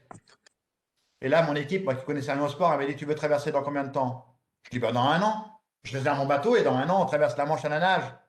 Et toute l'équipe, ils m'ont regardé, ils m'ont dit, un an peut-être, 3 ans peut-être, 4 ans sûr. Je dis, mais pour moi, 3 ou 4 ans, je ne vois pas le bout du tunnel. Il n'y a même pas une petite lumière au bout, même pas une étincelle. Je dis, on coupe la poire en deux. Je dis, vous avez 2 ans. Dans 2 ans, je réserve mon bateau. Dans 2 ans, on traverse la Manche à la nage. Ils m'ont dit, écoute, on verra bien. Le premier mois, je nage une demi-heure par jour pour commencer, toujours pour protéger le cœur. Au bout d'un mois et demi, j'arrive à atteindre 1 heure et demie de nage par jour. Et au bout d'un mois et demi, tout casse. Petit fessier, grand fessier, psoas, les épaules, tout est en tendinite, tout a pété de partout. Le kiné m'arrête, 1 mois et demi d'arrêt. On continue à faire du gainage, à préparer le cœur. Et vu que pour casser les tendinites, on me met des tendeurs sur les bras, sur les jambes, de la glace, des ultrasons tous les jours. Au bout d'un mois et demi, je suis réparé, on me rebalance à la flotte. Et au bout de 3 mois, j'arrive à atteindre 3 heures de nage par jour. À 4 mois, je suis à 3 heures de nage par jour. À 5 mois, je suis à 3 heures de nage par jour. Et à 6 mois, je suis toujours qu'à 3 heures de nage par jour. Mon corps ne peut pas dépasser 3 heures. Au bout de 3 heures, je tombe dans les pommes dans l'eau. Les prothèses me font tellement mal, elles sont tellement mal adaptées que les ingénieurs travaillent comme des fous furieux pour essayer de me faire des nouvelles prothèses. Et vous savez, Valérie, elle avait un petit morceau de fer à la main. Et tous les jours, sur l'échelle en aluminium, j'entendais ding, ding, ding, ding, ding, ding, ding, pour que je l'entende dans l'eau. Dès que mon cardio ralentissait, j'entendais ding, ding, ding, ding, ding. Dès que je nageais mal, j'entendais ding, ding, ding, ding, ding. J'étais là, oui, oui, je vais y arriver cette fois-ci. Dès que je ralentissais, ding, ding, ding. Je me suis le soir, ding, ding, ding, ding. Et un jour, au bout de 6 mois, il n'y a pas eu de ding, ding, ding. Le deuxième jour, pas de ding, ding, ding et pas d'engueulade. J'ai trouvé ça bizarre. Et Valérie, le troisième jour, a trouvé le courage dont elle avait besoin. Elle me dit, écoute Philippe, il faut que je te parle. Ton aventure était belle, hein. Tu nous as entraînés, mais on va arrêter. Tu sais, quand j'ai monté mon équipe, j'avais dit que tout le monde aurait le droit à la parole. Même le dernier qui rentrerait dans l'équipe, il aurait le droit à la parole. 7 ans de silence avec ma famille et mes amis. On se réunissait une fois par mois avec toute l'équipe. Il y avait les ingénieurs, les prothésistes, le médecin, le kiné. Tout le monde était autour de la table. Et tout le monde disait, on en est où dans la transformation du corps? On en est où dans l'amélioration des prothèses? Et s'il y en avait qui a un problème d'ego, une peine de cœur, il fallait qu'ils le disent le jour J. Et après, on repartait à l'entraînement. 7 ans de silence avec ma famille et mes amis, ça m'avait servi de leçon. Et là, elle me dit, on s'est réunis sans toi et on va arrêter. Le kiné a peur, le cardiologue a peur, Philippe. Il faut arrêter. Tu es en train de te détruire. Et j'ai regardé Valérie, je lui ai dit, tu sais quoi Valérie? Depuis le premier jour où je l'ai vu à la télévision, j'ai eu peur. Quand j'ai ouvert mon ordinateur, j'ai eu peur. Tous les matins, quand je viens dans l'eau à 9 heures, j'ai peur Valérie. Et depuis le premier jour, il y a un personnage qui s'est mis à côté de moi et qui m'a dit bonjour. Je m'appelle le doute. Et je vais te pourrir la vie, mon gars. J'ai regardé Valérie, j'ai dit laisse-moi 2 mois. Je pars 2 mois en vacances au Portugal et quand je reviens dans 2 mois, là, vous prenez vos décisions et là, je la respecterai. Et juste avant de partir, les ingénieurs m'avaient filé mes nouvelles prothèses. Je passais de 3 kilos à 700 grammes par jambe. Et mes prothèses sont toutes en carbone et en titane. Et là, je m'entraîne en mer tous les jours, tous les jours, tous les jours. Il faut que je franchisse la barrière des 3 heures. Et quand je reviens à Châtellerault au mois de septembre, je sais ce que je suis capable de faire. Valérie est là au bord du bassin, elle me dit aujourd'hui c'est 3 heures. J'ai fait les 3 heures. Je me suis accroché au bord du bassin. Je dit, t'as vu Valérie, j'ai fait 3 heures et je suis encore en forme, hein. Elle m'a regardé, elle m'a dit, on se voit demain. Je dis non, dis-moi quelque chose, donne-moi une information. Demain, 9 heures dans l'eau. Information. Je suis revenu le lendemain, elle m'a dit aujourd'hui c'est 4 heures. J'ai fait les 4 heures, je me suis accroché au bord du bassin, je lui ai dit, t'as vu Valérie, j'ai fait 4 heures, on continue, l'aventure continue. Et là, elle m'a regardé, elle m'a dit, on se voit demain. Non, c'est pas possible Valérie, j'ai pas dormi de la nuit, dis-moi quelque chose. Demain, 9 heures dans l'eau. Non seulement on prépare le physique, mais on prépare aussi le mental du nageur. Jusqu'où je peux le pousser, le gars? Elle est où sa limite? Il est où son rêve? Et quand je reviens le lendemain, elle me dit, aujourd'hui c'est 5 heures. C'est ce que j'avais fait au Portugal, les 5 heures de nage. J'avais explosé les 3 heures. J'ai fait les 5 heures. Et quand j'ai levé ma tête, je me suis accroché au bord du bassin, j'ai levé la tête. J'ai vu Valérie, mon entraîneur, Susanna, mon ange gardien, le kiné, le cardiologue, le préparateur physique. Et tous d'une même voix, ils m'ont dit, mon gars, il y a encore 1 an et demi de travail. Et on est reparti pour 1 an et demi de boulot. En 2 ans de temps, on a fait 4000 km de natation. Mon planning d'entraînement, c'était à peu près 35 heures de natation par semaine, 6 heures de gainage par semaine. C'était du sport de haut niveau. J'étais passé d'un petit grassouillet gras comme un lardon à un sportif de haut niveau en 2 ans de temps. Et le plus clair de mon temps, je nageais au lac de Saint-Cyr, près du Futuroscope, le lac qui fait 4 km de circonférence. Je nageais dans le lac du début du printemps jusqu'à la fin de l'automne. Des fois, il faisait 0 degré, il tombait de la neige et je nageais dans le lac pendant 7 heures. Et mon ange gardien, c'était Susanna, elle me démontait mes prothèses, mettait mes prothèses de nage, me mettait dans l'eau, me sortait de l'eau. C'est pas dur, les enfants à la maison, ils m'appelaient Playmobil, on a voir les histoires. Et on arrive le 18 septembre 2010, il est 3 heures du matin, je suis en Angleterre, c'est le jour du départ de ma traversée de la Manche à la nage, de notre traversée de la Manche à la nage. Il est 3 heures du matin, mon grand garçon, Jérémy, me réveille, je suis pas content. Je le regarde avec un air méchant, je lui dis, tu fais quoi, Jérémy? Il me dit, pardon, papa, mais je voulais être là pour le départ, mon papa. Il m'avait fait la surprise, mais j'avais dit à mon équipe que je voulais aucune surprise, aucune émotion ne devait m'atteindre. Une larme, et je ne traversais pas la Manche à la nage. Une larme, et toute mon énergie va partir. Donc pour apprendre à gérer mon émotivité, j'ai fait 4 mois de sophrologie, juste pour une seule chose, ne pas craquer le jour J, ne pas pleurer le jour J, bien rester concentré sur mon objectif. Et donc je descends en direction le bateau. Alors pendant 1 heure, il m'échauffe et tout ça, et j'ai eu une phrase malheureuse, je lui ai dit, il est où ton petit frère? Et là, il est parti en live, il dit, papa, Grégory, il est en France, il t'attend, il est de l'autre côté, papa, il y a toute la famille, tous les amis, ils ont fait des bus, ils t'attendent, papa. Ah, je dis, ça va, tais-toi. Et il repart vite du côté français en espérant que j'atteigne les côtes françaises. Je descends en direction le bateau. À bord du bateau, il y aura l'huissier pour constater que personne ne m'aide, le docteur pour ma sécurité, les 2 pêcheurs anglais avec leur bateau, Arnaud Chassery et Jacques Tuzet, avec qui je me suis entraîné, les 2 nageurs longue distance, mon entraîneur, Valérie Carbonel, et Susanna, mon ange gardien. Et Susanna, il faisait tellement froid, elle avait un gros manteau sur elle, elle avait un bonnet sur la tête, et par-dessus ce bonnet, elle avait mis un serre-tête. Vous voyez que les petites coccinelles ridicules?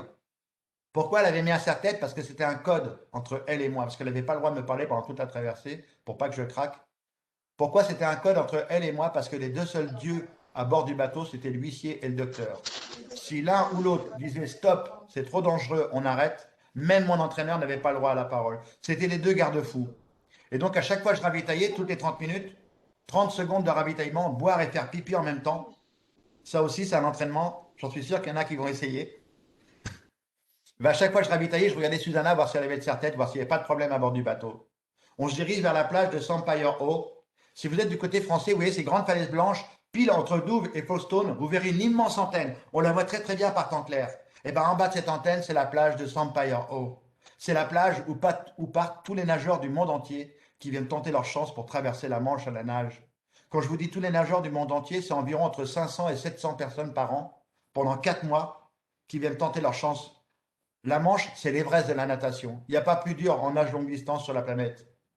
Et donc, on me dépose dans l'eau délicatement, je nage direction les côtes anglaises. Susanna prépare la corne de brume, allume le téléphone portable, et à 6 heures du matin, heure anglaise, j'entends pouh. C'est maintenant, mon gars. C'est maintenant que tu peux changer ton destin. Alors nage. Vitesse du courant, 12 km/h. Ma vitesse de nage, 2,5 km/h. Je suis un petit morceau de paille qui est balancé vers la mer du Nord. Mes pulsations cardiaques montent à 160, 170. Alors je me suis entraîné pendant 2 ans à 110, 120, ne pas dépasser 110, 120 pulsations par minute. Et là, pendant 1 heure et demie, je suis à plus de 160 pulsations par minute. Je suis en train de griller mes cartouches. J'arrive pas à m'extraire du courant anglais. Et à chaque fois que je ravitaille, toutes les 30 minutes, mon équipe, elle est là. Ouais, t'es génial, Philippe. Alors qu'eux aussi, avec le médecin, ils ont toutes les données de mon corps sur le bateau. Et au bout d'1 heure et demie, j'arrive à m'extraire des côtes anglaises. Et là, je prends mon rythme de croisière à 110, 120. Et là, j'ai les boules d'émotion qui m'attaquent. Je pense à Jérémy et Grégory et aux filles qui m'attendent de l'autre côté, les enfants. Je dis non, non, pas maintenant, pas maintenant. Respire, respire, respire. Je pensais à mes premiers 25 mètres où j'ai failli me noyer à Châtellerault. Non, non, pas maintenant, pas maintenant. Ma plus grosse lutte, c'était de ne pas craquer pendant toute la traversée. Et au milieu de la Manche, je suis malade, j'ai froid. J'ai avalé une grosse tasse d'eau de mer qui est rentrée à l'intérieur de mon ventre, qui m'a gelé les boyaux. Là, je me suis mis à vomir, vomir, vomir, vomir. Mes pulsations cardiaques sont passées de 120 à 110, 100, 90. J'étais en train de m'arrêter. J'étais qu'au milieu de la Manche. Et j'étais en train de m'arrêter à ce moment-là. Et c'est à ce moment-là qu'arrive le fameux dépassement de soi. Vous l'avez compris, au début de l'aventure, on est 2, Susanna et moi. À la fin du projet, il y a pratiquement une centaine de personnes qui nous ont aidés. Les élus qui m'ont accordé leur confiance, les gendarmes en Charente-Maritime. Là aussi, j'étais connu de personne. J'ai écrit au ministre de l'Intérieur. Bonjour, monsieur le ministre, vous voulez bien me prêter les gendarmes en Charente-Maritime? Et si par la même occasion, vous avez l'hébergement et la nourriture, ça m'arrangerait. Et j'ai reçu une réponse positive. Je me suis entraîné pendant plusieurs semaines en Charente-Maritime avec les gendarmes. Je me suis entraîné dans toutes les conditions, avec des tempêtes, la nuit et tout, en pleine mer. Et non seulement je suis au milieu de la mer, je ne peux pas me décevoir moi, je ne peux pas décevoir Susanna, je ne peux pas décevoir mon équipe. Et là, dans ma tête, je revois les images de Marion Hans sur mon lit d'hôpital. Et là, j'entends mon équipe qui me gueule dessus. Allez, Philippe, tu savais que tu allais avoir froid. Tu savais que tu allais avoir mal. Reprends, reprends. Et là, mon énergie remonte à 1000%. Je repars comme une balle.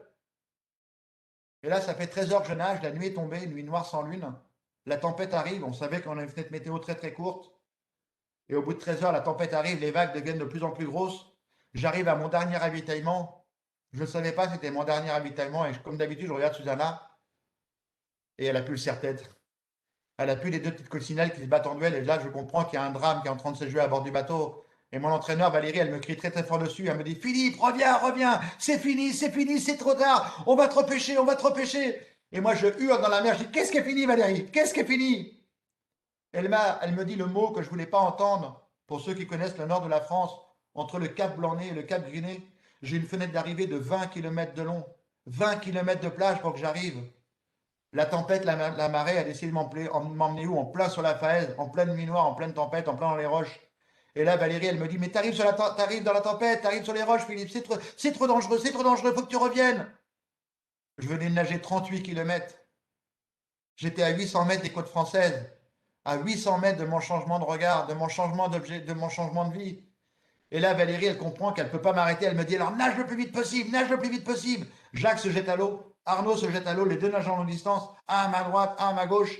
L'huissier qui pète un plomb, il monte sur une petite embarcation à deux valves, avec un petit moteur, avec un des deux pêcheurs. Je vous jure, son petit bateau, il faisait waouh, pa, dans les vagues. Et moi, j'étais là, non, je vais échouer, c'est pas possible. J'essayais de lever la tête pour voir le Cap Griné, les vagues me balançaient à droite, à gauche. J'étais un pantin désarticulé à ce moment-là. Mes pulsations cardiaques sont remontées à 160, 170. J'arrivais plus à respirer, j'étais en panique dans ma tête. Je dis non, je vais échouer. Et vous voyez, Jacques Tuzet, c'est Jean Reno dans le Grand Bleu. Vous voyez cette armoire à glace?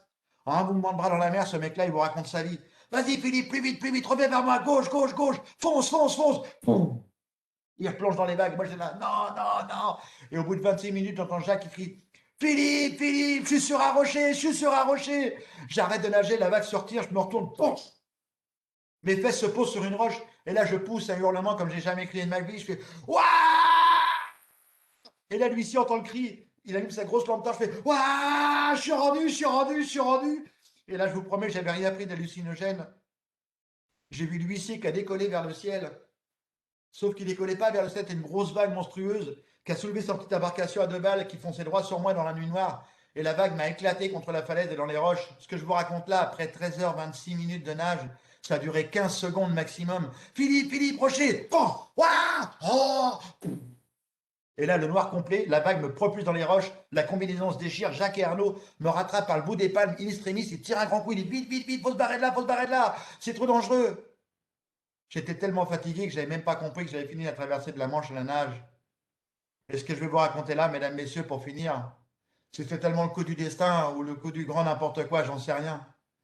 Le jour où j'ai quitté les côtes anglaises, on est 12 nageurs à avoir quitté les côtes anglaises cette journée-là. On est 4 à avoir réussi sur les 12. Et moi, je suis arrivé à 21h26 à droite du Cap Griné. Pour ceux qui connaissent le Cap Griné, c'est des hectares. Il y a des champs, il y a des barbelés, des moutons et ainsi de suite. Il y a des trous d'obus de l'époque de la guerre. Et moi, je suis arrivé à droite du Cap Griné. Et pile en même temps que moi, il y a un nageur valide qui est arrivé à gauche du Cap Griné. Et bien, toute ma famille, mes amis, tous ceux qui avaient fait le voyage pour découvrir mon arrivée, ils ont tous couru à gauche du Cap Griné. Tous, sauf 2. Il y a mon grand garçon, il a pris son petit frère par la main, il dit, pour moi, papa, il n'est pas à gauche.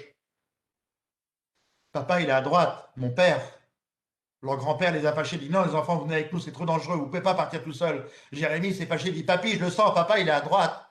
Il y a un ami, Jackie Desroches, et une élue du département, ils sont partis à 4 à l'envers tout le monde, une centaine sont partis à gauche, 4 à droite, ils ont couru à travers les champs, ils ont sauté par-dessus les barbelés, ils sont tombés dans les trous d'obus, ils m'ont expliqué leur parcours, ils sont arrivés en haut de la falaise 5 minutes avant que je m'éclate, et moi ils m'ont repéré, j'étais un vrai sapin de Noël dans la nuit. On m'a mis des clignotants partout, sur la tête, sur les fesses, sur les palmes, je clignotais comme un sapin de Noël avec toutes les lumières pour pas me perdre dans la tempête. Et quand Jacques et Arnaud ont tiré un grand coup comme ça pour me sauver la vie, je ne les voyais pas, la falaise était trop haute, mais dans la nuit noire, j'ai entendu Papa, papa, t'es le plus fort du monde, on t'aime, papa. Et là, j'avais retenu 13h26 minutes d'émotion, j'ai jeté mon masque et mon tuba et j'ai crié Moi aussi, je vous aime, mes garçons. Et là, je me suis senti soulevé en l'air, on m'avait repêché, on m'a mis à bord du bateau et j'ai vu Susanna en larmes dans les bras de mon entraîneur. Mon entraîneur en train de pleurer. Jacques et Arnaud pleuraient, l'huissier pleurait, j'ai fait pleurer un huissier.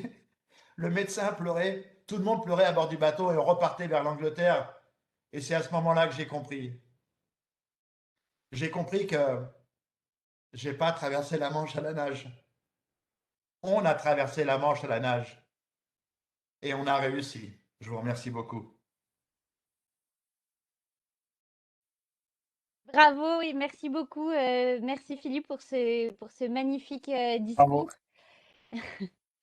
Je pense que vous nous avez fait tous vivre beaucoup d'émotions.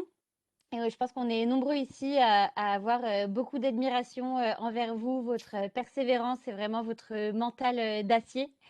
Donc, pour un petit peu expliquer la suite, je vais vous poser deux, trois petites questions. Pendant ce temps-là, tous les participants, vous pouvez écrire vos questions à Philippe dans le chat. Et après, Louise vous donnera la parole un à un pour que pour que vous vous adressiez directement à Philippe. Donc, je vois beaucoup de messages de félicitations dans le chat pour Philippe. Donc, première question, Philippe. Donc, voilà, vous avez eu cet accident au final qui vous a amené à vous surpasser, à vous dépasser de nombreuses fois. Est-ce que pour se dépasser, se surpasser, est-ce qu'il faut un événement marquant ou est-ce que ça peut être inné chez nous? Inès, je ne suis pas persuadé, mais je pense qu'on a tous cette énergie en nous. Mais tant qu'on n'en a pas besoin, c'est une énergie primaire hein, qui remonte de très très loin de l'âge de Cro-Magnon. C'est-à-dire qu'il y avait cet aspect-là de survie obligatoire. Il fallait survivre. Et avec notre confort aujourd'hui, on a perdu cet élément-là. Et il faut qu'il y ait un drame dans notre parcours de vie pour qu'on y ait cet outil de résilience, pour qu'il y ait cette résilience de reconstruction, de redémarrage. Mais on n'est pas obligé d'avoir un traumatisme pour l'avoir. Regardez les sportifs de haut niveau qui se battent pendant 4 ans pour avoir la médaille aux Jeux Olympiques. Ils se défoncent pendant 4 ans pour un dixième de seconde gagné pour avoir la médaille d'or. Ça, c'est du dépassement de soi. Et donc, le dépassement de soi, moi je vous le dis tout à l'heure, je l'ai connu en centre de rééducation. Donc, comme je le dis, je pense qu'on l'a tous en nous, mais tant qu'on n'en a pas besoin, elle ronronne dans notre train-train quotidien. Maintenant, comment est-ce qu'on peut la faire sortir? Je n'ai pas la phrase miracle. C'est à nous. C'est à nous de prendre notre destin en main et de dire voilà, je veux faire ça, je veux y arriver. C'est dur. Je l'ai expliqué pendant mon intervention. C'est dur, c'est violent. Parce que pendant 2 ans, il n'y a que ça qu'à compter, c'est-à-dire manger, dormir, nager. Rien d'autre. Pas de mariage dans la famille, pas de sortie. Et pendant 2 ans, c'était d'une violence sans nom. Et donc, voilà, je pense qu'on a tous cette énergie, mais tant qu'on n'en a pas besoin, elle est bien cachée au fond de nous. D'ailleurs, je vais rebondir par rapport aux outils de résilience, si tu veux bien. Bien sûr. Dans ma vie, il y a eu plusieurs outils de résilience. Le premier, vous l'avez compris, c'est d'abord ma famille, mes amis, les équipes qui sont entourées. D'abord l'équipe de pompiers, l'équipe du SAMU, l'hôpital, le centre de rééducation, et après l'équipe de ma famille. Mon père, il a fait une chose extraordinaire. Il a créé une association pour que je manque de rien quand je suis rentré à la maison. Mes parents, ma famille, m'ont offert la chose la plus importante dans ma vie, ils m'ont offert mon autonomie. Mon deuxième outil de résilience, c'est un outil que j'affectionne particulièrement. D'ailleurs, mon dernier livre, il s'appelle Pas de bras, pas de chocolat. C'est l'humour. L'humour est un outil de résilience formidable. D'abord, vous avez l'humour qui pique, qui va faire du mal à vos proches, parce qu'on en a besoin de faire du mal à ses proches, et même de se faire du mal soi-même en pratiquant de l'humour noir, l'humour qui est même peut-être violent. Et après, vous avez l'humour potache dans le centre de rééducation. D'ailleurs, il y a un dessinateur qui a fait un dessin, il a marqué, il traverse la Manche sans bras, et là, on voit un petit bonhomme au-dessus de l'eau en train de nager, et il y a un énorme requin qui arrive par en dessous, et le requin, il regarde et dit, oh merde, c'est vraiment la crise. Et ça m'a vraiment fait rire. Et le dernier outil de résilience, celui qui m'a permis d'être là avec vous ce soir, qui m'a permis de vivre ce moment de partage avec vous, le sport. Le sport m'a reconstruit. Le sport m'a permis d'aller vers les gens, de parler avec eux, de demander un coup de main. C'est là que j'ai compris que de demander un coup de main, il ne fallait pas le vivre comme un moment de déshonneur. Le coup de main fait partie de la vie. Il permet d'atteindre les objectifs qu'on s'est fixés. Et c'est grâce au coup de main aujourd'hui que je mène toutes mes aventures. Et c'est grâce au coup de main que je suis devenu l'homme que je suis devenu aujourd'hui. Et c'est pour ça que je dis que j'aime ma life profondément. Ça a été dur, ça a été violent, mais j'aime ma vie.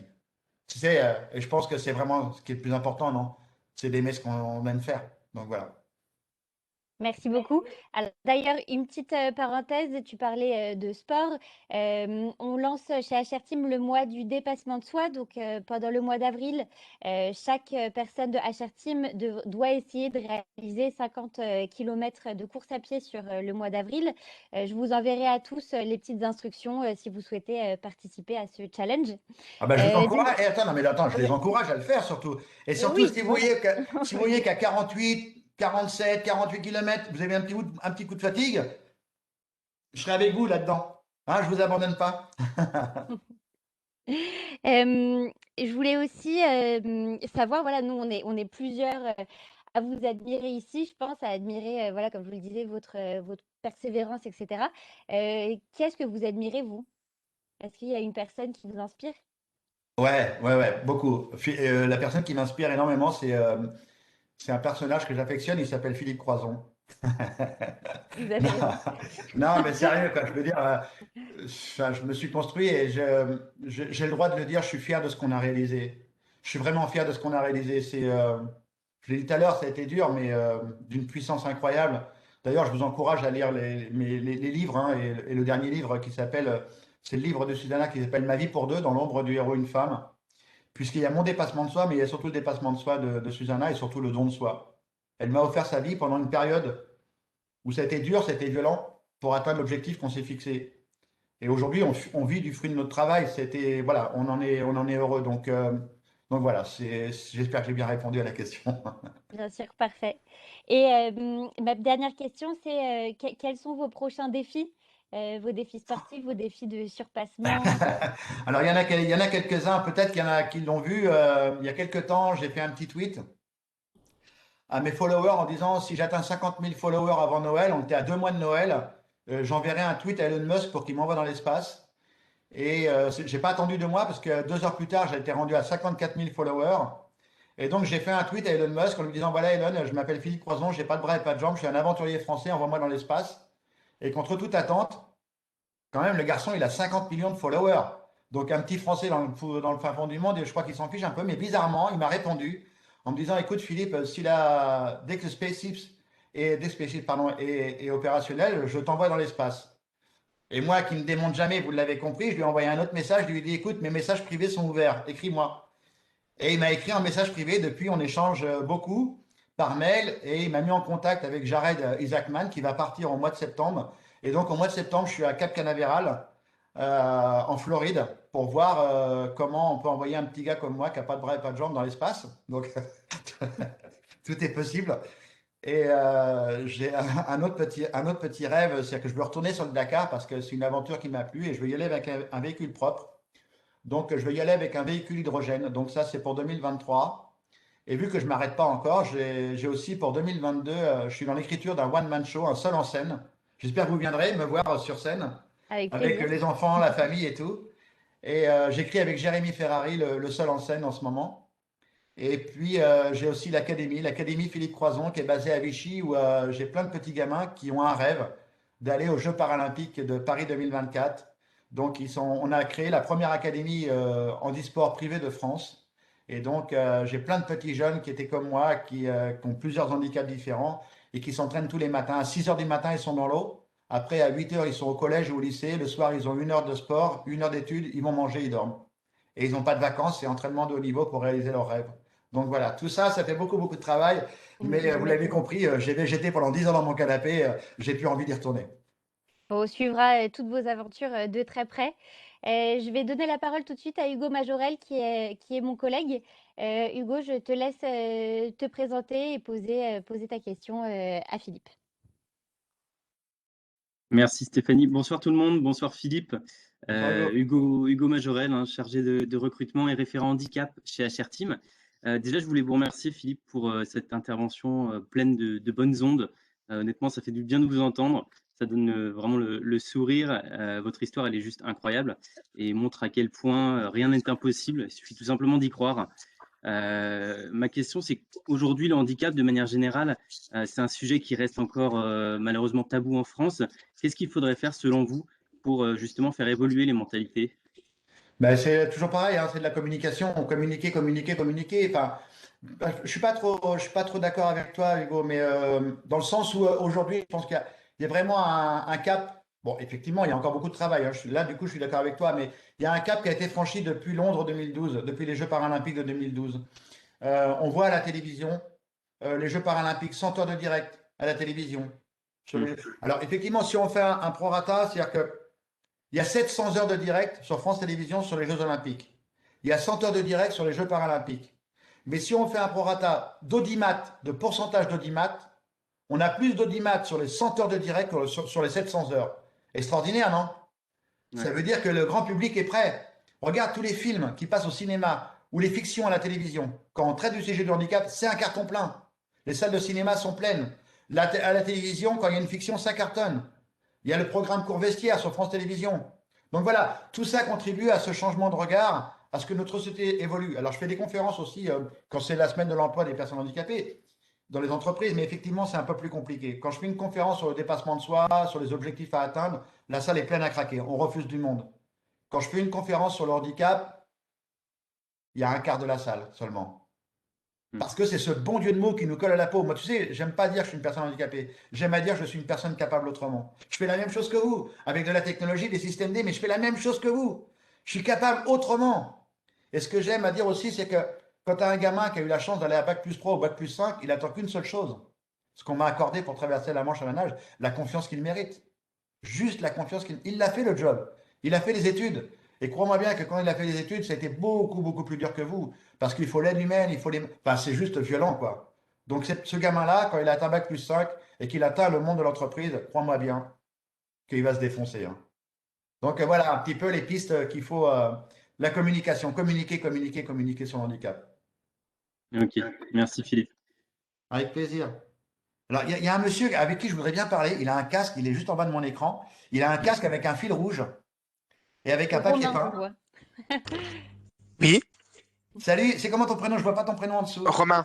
Romain, salut Romain. Alors, Romain, je te conseille d'aller voir sur Internet. Tu vas voir mon premier livre qui s'appelle J'ai décidé de vivre. Et tu vas voir sur la Mhm. couverture du livre, il y a ma tête. Et sur ma tête, il y a exactement le même papier peint qu'il y a derrière toi. Je te jure, depuis tout à l'heure, tu me perturbes. C'est un truc de fou. Donc, tu pourras mettre mon livre sur ton papier peint. Tu auras juste ma tête en plus. Ça marche. Du coup, on va passer aux questions sur le chat. Louise, je te laisse modérer tout ça. Alors oui, pas de souci, bonsoir à tous. Donc du coup, il y a pas mal de messages, j'espère que je vais oublier personne, mais la première question, il me semble que c'est Florian, ton de père, du coup. Est-ce que tu es toujours là, Florian? J'espère qu'il n'est pas parti Oui, voir voilà. Macron, hein. On est mieux ensemble que d'aller voir Macron. Macron, Ah tu le oui. verras plus tard, hein. Oui, je suis là. Tu as déjà un peu répondu à la question. C'était quand est-ce que tu partais dans l'espace? Ah oui. Voilà. Donc, il n'y a pas de date, mais au mois de septembre, on est là-bas. On va essayer de creuser un petit peu le truc. Et puis, en même temps, j'en profite pour faire quelques conférences là-bas. Je vais faire quelques petits lycées français pour aller voir un peu nos jeunes. Merci. Avec plaisir. Deuxième question, Sébastien Brun. Oui, bonjour à tous, bonjour Philippe, merci beaucoup pour le site. Oh, il y a un Ma truc qui se passe. c'était, ouais, ma question c'était aujourd'hui, quelle est ta journée type? Parce que tu disais qu'avant tu étais sur ta télé et tout ça. Je voulais savoir du coup quelle est ta journée type et pour qu'elle soit pleine de. Alors, ma journée type Je sais pas, j'ai aujourd'hui, l'impression que tes journées elles sont folles. Voilà, bah, elles sont un peu tendues en ce moment. C'est-à-dire que ma journée type aujourd'hui, parce que quand Elon Musk m'a dit que j'allais partir peut-être dans l'espace et qu'il fallait que j'aille aux États-Unis aller les voir, donc il m'invite à aller à leur rencontre, je ne parlais pas un mot d'anglais. Pourtant, quand j'ai relié les 5 continents à la nage, quand on a relié, j'avais quand même un interprète avec moi et ainsi de suite. Et j'avais deux, trois petits mots d'anglais qui étaient venus par-ci par-là. Et donc, ça m'a mis un petit peu en panique. Donc, je me suis mis l'objectif d'apprendre l'anglais très rapidement. Donc, il faut que je connaisse l'anglais d'ici le mois de septembre. Donc, tous les jours, j'ai un professeur qui vient à la maison. Et tous les jours, j'ai 1 heure et demie d'anglais. Après, j'ai mes devoirs à faire. Et après, là, on va passer par des journées complètes. Donc, mon professeur, on va aller se balader en ville. On va aller faire. comme si on était en Angleterre et comme si on communiquait d'habitude. Donc, au mois de septembre, il faut que je connaisse au moins une grosse partie de l'anglais. Donc, avec ma grosse difficulté d'apprentissage, puisque, voilà, ça, je ne l'ai pas dit tout à l'heure, mais dans mon parcours de vie, moi, mon plus gros métier à l'école, c'était de mettre du fioul dans le poêle à fioul pour que mes petits camarades n'aient pas froid. J'étais au fond de la classe et je m'occupais du poêle à fioul. Donc, pour te dire que j'ai pas un niveau scolaire de ouf. Et je suis aussi dyslexique sévère, donc ça aide pas non plus. Mais je lâche pas l'affaire. Donc voilà, je commence par mes cours d'anglais le matin aujourd'hui, et après, bah, c'est ordinateur pour préparer à la fois l'aventure du Dakar 2023 sur l'hydrogène, Mhm. et après préparer, j'écris le One Man Show avec Jérémy Ferrari, donc on fait des Skype de 2 heures. D'accord. Donc voilà, c'est des bonnes journées bien remplies. Après, je vais de temps en temps le soir, je m'accorde une petite pause, je regarde un film parce que j'adore le cinéma. Tu n'as Donc pas jeté ta télé quand même. ah ouais, je m'accorde je m'accorde 1 heure et demie, 2 heures un film le soir pour lâcher tout. J'éteins le téléphone, j'éteins l'ordinateur et j'ai la chance aujourd'hui de vivre à La Rochelle, donc je fais une petite balade pour lâcher prise aussi un petit moment. D'accord, ok. Bah, merci. Merci pour Avec ta grand plaisir. De toute réponse. façon, on réussit que par le travail, donc il n'y a pas le choix. Faut pas croire à la télé-réalité, hein, c'est des menteurs. Troisième question, du coup, c'était une question de Yanis. Oui, vous m'entendez? Oui, Très bien, Yanis. Oui, T'entends bien, bonjour. j'entends les oreilles. Du coup, merci déjà pour tout ce que vous avez raconté depuis avant, c'était cool. Alors moi, je suis étudiant en master en activité physique adaptée à Strasbourg, donc je vais vous poser une question un petit peu en rapport au sport. Donc ouais, je me demandais si après l'exploit réalisé, est-ce que vous continuez à pratiquer la nage ou d'autres activités physiques justement? Ou si c'était vraiment l'objectif de traverser la Manche qui vous a poussé à pratiquer? Eh ben, écoute, je te remercie d'avoir posé cette question. Question suivante. Ouais, non, non, je fais un petit peu de natation, je fais toujours un peu de gainage pour tenir un petit peu. Bon, j'ai repris une bouée de secours parce que c'est vrai que pendant quelques temps, j'ai un peu lâché l'affaire et j'ai continué à manger comme si je faisais du sport. Mhm. Donc, à l'inverse, c'est très compliqué d'avoir des abdos, des dorsaux. Mais par contre, la mousse au chocolat, c'est très facile de l'avoir. Elle arrive plus vite que les muscles. Bon, Donc, malheureusement. j'ai repris une bouée de secours et là, je me suis remis au gainage dernièrement. Et là, j'ai repris un petit peu la natation. Je me suis mis dans la mer là, il y a quelques jours. Elle est un D'accord. peu fraîche encore, mais voilà. Donc, je vais reprendre un petit peu l'entraînement de haut niveau si au cas où, au mois de septembre, si on me dit, bah, écoute, ton décollage, il est dans 4, 5, 6 mois, il faut que tu sois prêt. Voilà, il faut que je sois prêt un petit peu à l'avance. D'accord, ok, merci beaucoup. Mais avec grand plaisir. prochaine question, c'était Drico. Ça doit être un pseudo ou votre nom de famille. Est-ce que vous êtes encore ici? Oui, bonjour. Bonjour. Bonjour. Et puis, tout d'abord, toutes mes félicitations pour cette force de caractère et cet exploit extraordinaire. Je voulais juste vous demander quel âge vous aviez quand vous aviez fait la traversée de la Manche, si je Alors, peux j'ai me commencé permettre. l'entraînement Non, mais bien sûr, j'ai commencé l'entraînement à 40 ans. Comme je l'ai dit tout à l'heure, je n'avais jamais fait de sport de ma vie. Je ne savais pas ce que c'était que le sport. J'étais gras comme un petit lardon. Et donc, 2 ans d'entraînement, j'ai traversé la Manche. Enfin, on a traversé, j'avais 42 ans. Et après, on est reparti pour 2 ans d'entraînement pour ensuite relier les 5 continents à la nage. Donc, voilà. D'accord, bah, merci. Ça montre bien l'exploit, je dirais, encore plus. Mm. Merci, merci. Et on vous suivra dans les étoiles prochainement. Ouais, oui. On va être amis sur LinkedIn, sur les réseaux sociaux. Venez voir mon petit compte Twitter, vous allez voir, vous allez rigoler. Il y a plein de bêtises. Prochaine question, du coup, c'est Timothée, mais il n'a pas de micro, il m'a dit donc je vais vous lire sa question. En quoi l'inclusion peut être un moyen de dépassement de soi, peut permettre de réaliser des rêves? En quoi l'inclusion? Il y a pas, on n'est pas obligé de faire du dépassement de soi pour avoir l'inclusion. C'est-à-dire que tout à l'heure, je parlais des outils de résilience. C'est à chacun d'avoir son outil de résilience. Ça peut être le sport, ça peut être écrire un livre, ça peut être reprendre les études, faire du tricot, de la cuisine, j'en sais rien. Mais c'est à chacun de trouver son outil de résilience pour se reconstruire, redémarrer, quoi. Vous voyez, là, en ce moment, avec le coronavirus, on voit bien qu'il y a une phase de dépression collective. Tout à l'heure, je vous expliquais les 5 phases. Je pense que la phase de colère viendra beaucoup plus tard. Pour l'instant, on est encore dans l'expectative, on est dans la réflexion. Et là, on est plutôt dans une phase de dépression collective. On est en train de chercher ce qui peut nous arriver, qu'est-ce qui va se passer encore. Donc, je pense qu'il va falloir trouver un outil de résilience collectif.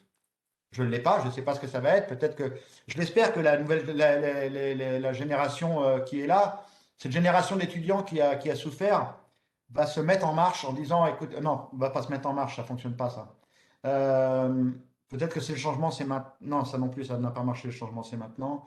Euh, non, mais voilà, j'espère que cette jeunesse va se mettre en route en disant, ok les anciens, vous nous avez pourri un peu notre planète, là, vous avez un peu merdé, vous nous avez foutu un coronavirus, peut-être que c'est pas de votre faute, mais on s'en fout, mais là, vous nous avez bien fait comprendre que c'est à nous de prendre la main maintenant. Et on veut de l'écologie à mort, on veut que des voitures propres, on veut que ça change, quoi, que ça change, que cette société évolue d'une autre manière, d'une autre manière. Et ça, c'est vraiment mon souhait le plus cher. Donc, j'espère que je le verrai de mon vivant et qu'il y aura cette révolution un petit peu de dire, OK, on s'est planté, c'est pas tout à fait la bonne route qu'il faut et qu'on peut collectivement, que l'humanité collectivement, elle peut évoluer. Je l'espère de tout cœur. On verra. Ok, alors la prochaine question, c'est Romain. Alors, ce sera une des dernières questions, si vous voulez bien, après. Hein. Bien sûr. Et Pas de alors moi, souci. ma question, c'est simple, c'est comment est-ce que vous Où est-ce que j'ai payez laissé mon papier peint? Non, non, c'est pas ça. comment est-ce que vous payez vos factures au moment de votre première aventure en fait, pour la maison, pour l'électricité, enfin pour tout ça quoi, pour le quotidien? Avec quel argent, enfin quelles étaient vos sources de revenus en fait? J'ai braqué une banque. Au départ, ils m'ont pas trop cru.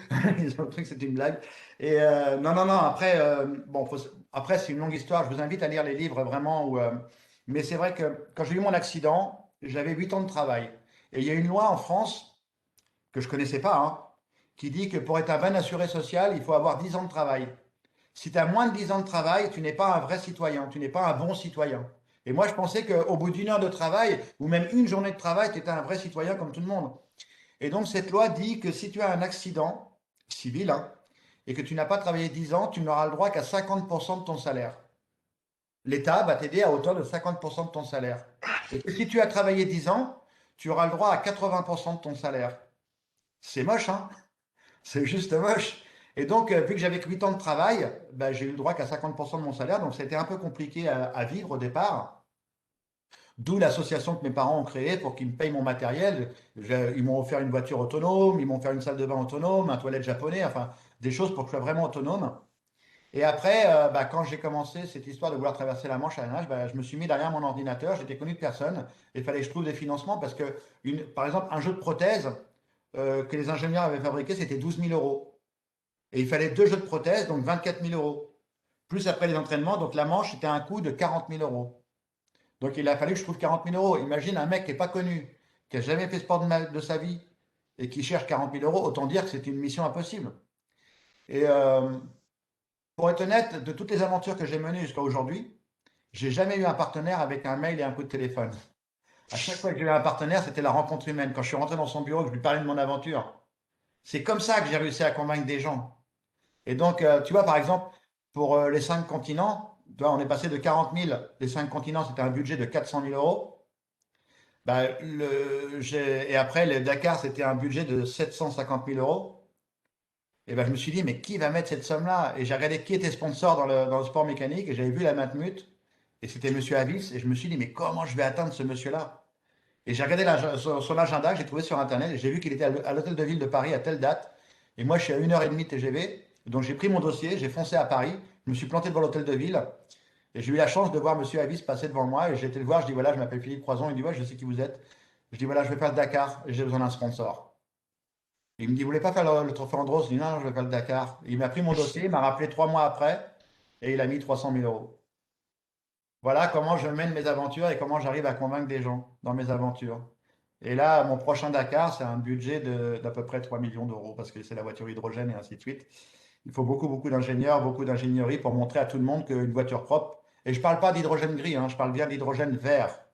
Donc, parce que là, c'est pour ceux qui connaissent un petit peu, l'hydrogène gris, c'est fait avec du pétrole, alors que l'hydrogène vert, c'est fait avec tout ce qu'on trouve dans la nature. Donc voilà. Hydrogène vert. Donc voilà un petit peu comment je procède. Je ne lâche pas l'affaire. C'est dur, c'est violent. Vous voyez, normalement, le Dakar, je devais y aller en 2022.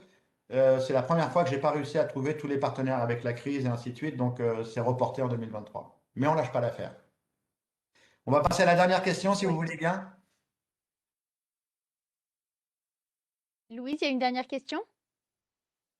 De Laura, il me semble. Est-ce que tu es toujours là? Oh, Laura. Elle est partie. Bon. Ok, bon, ben, Est-ce que vous merci beaucoup. m'entendez? Ah, Vous m'entendez? Oh là. Je oui, suis là. Oui, on vous je voulais entend. savoir pour le quotidien et que vous avez une activité riche et passionnante. Au niveau des aidants, comment est-ce que vous arrivez à fédérer, à voir si vous allez à telle ville, conférence, est-ce que vous avez pu avoir un groupe d'aidants ou comment ça s'est mis en Non, place? c'est très très compliqué à mettre en place puisqu'il y a la législation du travail est très très compliquée. Il faudrait que j'embauche 3 personnes quand je pars, par exemple, à la semaine, quand je fais des conférences, parce qu'il faut savoir qu'avant le coronavirus, je faisais à peu près entre 80 et 100 conférences à l'année. Donc, entre-temps, entre les conférences, il y a les voyages. Donc, c'est une journée de voyage et une conférence. Des fois, j'ai une conférence par jour, par semaine. Donc, c'était du plein temps, mais j'adore ça. Je crois que vous l'avez compris. Et j'adore être avec vous et de partager. Donc, non, non, j'ai eu la chance de rencontrer des personnes qui ont accepté de travailler avec moi. Là, dernièrement, j'ai rencontré une dame qui s'appelle Huguette et qui va se mettre auto-entrepreneur, qui va se mettre à son compte pour pouvoir me suivre et pouvoir vivre du fruit de son travail elle aussi. Donc, voilà, c'est des moments de partage intenses. Par exemple, avant, j'avais une tierce personne, ça faisait 24 ans pendant 24 ans, elle a travaillé avec moi. Donc voilà, c'est des rencontres humaines. Non, mais après, en termes d'aidants, ouais, je sais, c'est très très compliqué à mettre en place. Donc, parce que je reste pas fixe à la maison, j'ai un petit peu la bougeotte. D'accord. Voilà. Votre notoriété aide un peu, hein, ça c'est l'atout séduction. On va dire ça, on va dire ça. En tout cas, merci d'être aussi inspirant et inspiré. Merci beaucoup. Chers amis, je vais terminer là-dessus avant que tu reprennes la parole. Je vais terminer là-dessus. Mon handicap, très souvent, il m'emmerde au quotidien. À cause de lui, il y a des trucs que je peux plus faire, mais grâce à lui, j'ai fait des trucs de dingue. J'ai bien inversé la vapeur. Et vous savez, j'ai une chance inouïe. Je suis en bonne santé. Et tant qu'on est en bonne santé, franchement, c'est que du bonheur, pourvu que ça dure. Merci à tous. Merci beaucoup, Philippe. Merci à tous d'avoir été présents à cette conférence. Merci aussi, du coup, Philippe, d'avoir lancé le mois du dépassement de soi pour l'ensemble de nos équipes chez HR Team. 50 km. 50 kilomètres. Donc, merci à tous. Voilà, je vous laisse, si vous voulez nous suivre sur notre page LinkedIn, HR Team Group, si vous pouvez aussi laisser un petit commentaire sur la page Google de HR Team, nous dire ce que vous avez pensé de cette conférence, ce serait super aussi. Voilà, je vous laisse. Je vous souhaite une très bonne soirée et encore merci à Philippe pour ce discours extrêmement inspirant. Au revoir.